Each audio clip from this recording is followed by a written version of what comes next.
Sekarang mari kita lihat bagaimana perilaku atau behavior dari masing-masing jenis subjek yang ada pada ReactiveX. Jadi yang pertama adalah publish subject, di mana publish subject ini memiliki karakteristik hanya events yang muncul setelah subscribe yang akan diterima oleh subscriber ya. Jadi ini misalkan dia baris yang pertama ini dia adalah subjeknya. Sedangkan baris kedua ini adalah subscriber 1 dan yang bawah adalah subscriber 2 ya. Pada saat subscriber 1 melakukan subscribe di sini ya, dia melakukan subscribe, maka dia tidak akan mendapatkan nilai apapun ya. Karena dia melakukan subscribe setelah nilai 1 dipancarkan oleh publish subject. Jadi subscriber 1 dia tidak akan mendapat apapun ya. Ketika subjek dia memancarkan event berikutnya, next event berikutnya dengan nilai 2 di sini, maka subscriber 1 dia akan mendapatkan nilai tersebut ya.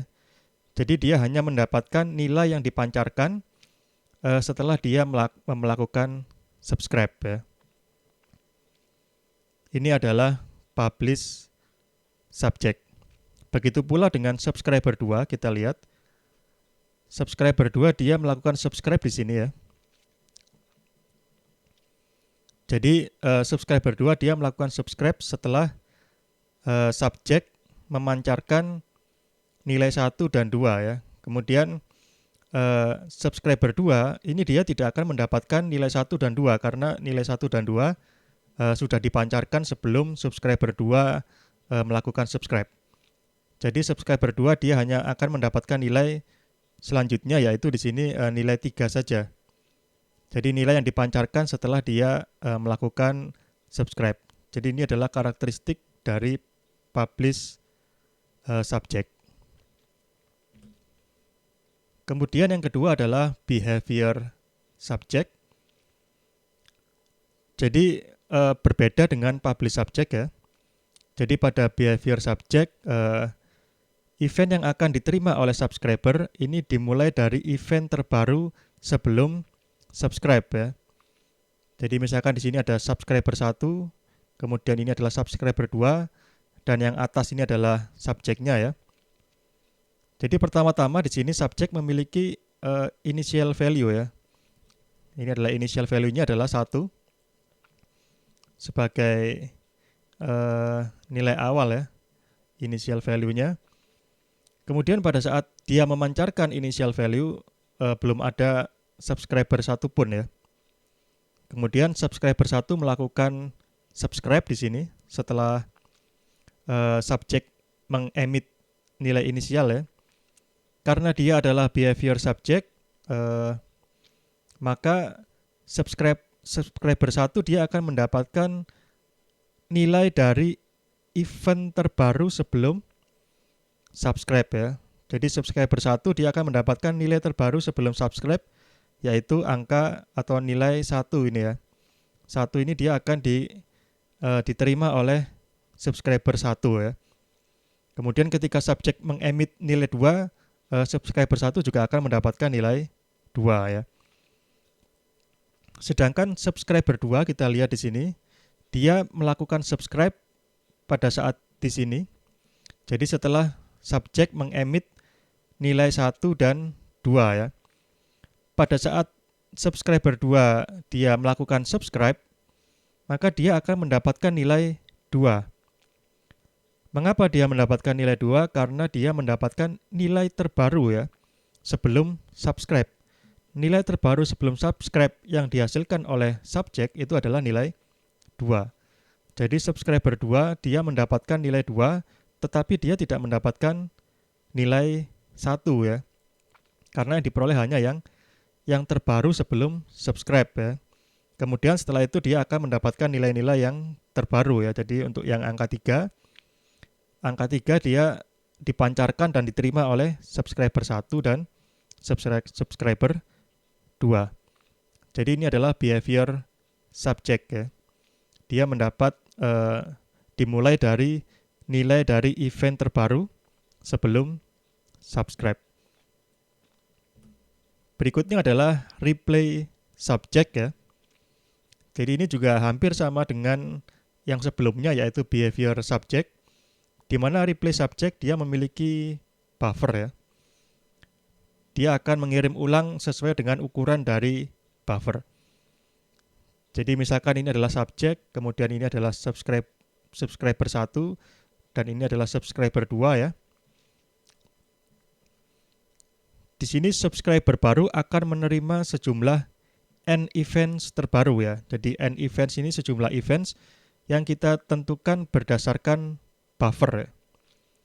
Jadi kita bisa menentukan berapa banyak jumlah yang akan dikirim ya, sesuai dengan nilai dari N-nya. Ini sebagai buffernya.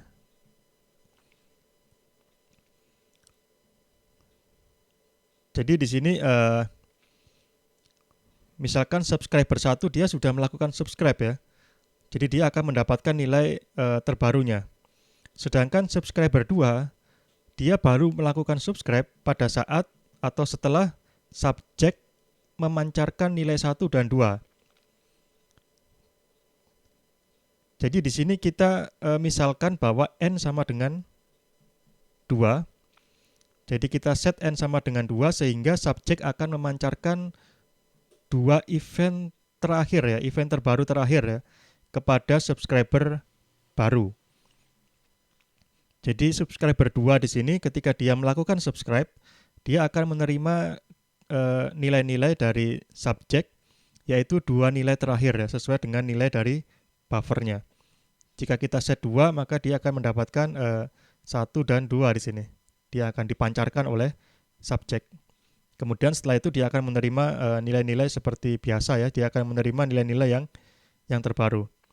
Jadi setelah dia subscribe, kemudian subjeknya mengemit atau memancarkan nilai baru, misalkan 3, maka dia juga akan langsung mendapatkan nilai terbaru tersebut ya. Yang kritikal atau yang penting diperhatikan di sini adalah ketika dia melakukan subscribe ya. Jadi di waktu ini, ketika dia melakukan subscribe, apa yang dia peroleh dari subjek, itulah yang membedakan antara subjek-subjek yang telah kita bahas ini ya. Ada replay, ada behavior, dan publish subject tadi ya.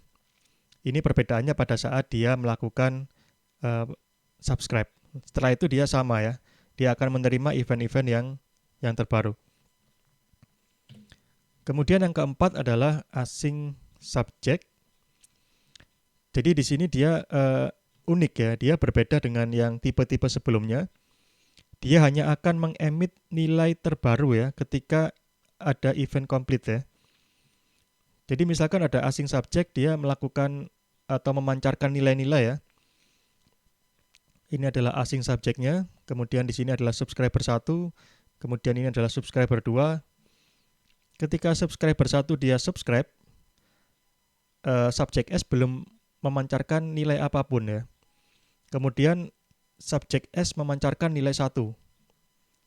Ketika dia memancarkan nilai 1, subscriber 1 juga belum mendapatkan apapun ya.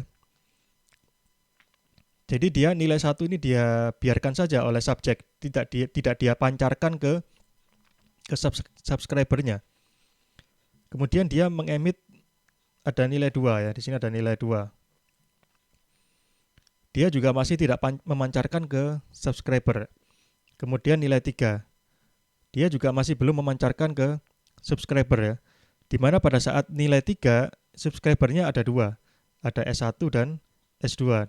Di sini S2 dia melakukan subscribe setelah subjek